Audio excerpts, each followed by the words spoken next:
നമുക്കിന്നൊരു നാരങ്ങ അച്ചാർ ഉണ്ടാക്കിയാലും അതിനായിട്ട് നാരങ്ങ ആവിയിൽ ഒരു 10-15 മിനിറ്റ് വേവിക്കുക.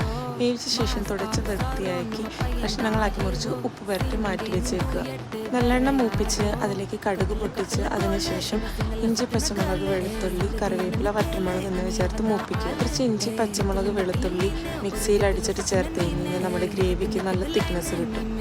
നന്നായി മൂത്ത ശേഷം ഇതിലേക്ക് അച്ചാർ പൊടി, നമ്മളിവിടെ ബ്രാഹ്മിൻസിൻ്റെ അച്ചാർ പൊടിയാണ് ചേർത്തിരിക്കുന്നത്.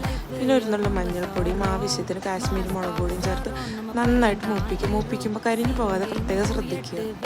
ഗ്രേവിക്ക് ആവശ്യമായ വിനാഗിരിയും മധുരത്തിന് ആവശ്യമായ പഞ്ചസാരയോ ഈന്തപ്പഴമോ ചേർക്കാവുന്നതാണ്. ചേർത്ത് നന്നായിട്ട് തിളപ്പിച്ച ശേഷം ഫ്ലെയിം ഓഫ് ചെയ്യുക. നേരത്തെ അരിഞ്ഞു മാറ്റി വെച്ചിരിക്കുന്ന നാരങ്ങ ഇതിലേക്ക് ചേർക്കാവുന്നതാണ്. ഇനി ഇവനാണ് താരം, മറ്റൊന്നുമല്ല, കടുക്, ഉലുവ, കട്ടക്കായം ചേർത്തരച്ച ഒരു മിക്സാണിത്. അച്ചാറിന് രുചി കൂടാനായിട്ട് കുറച്ച് കായപ്പൊടി കൂടെ ചേർത്ത് നമ്മുടെ അച്ചാർ റെഡി.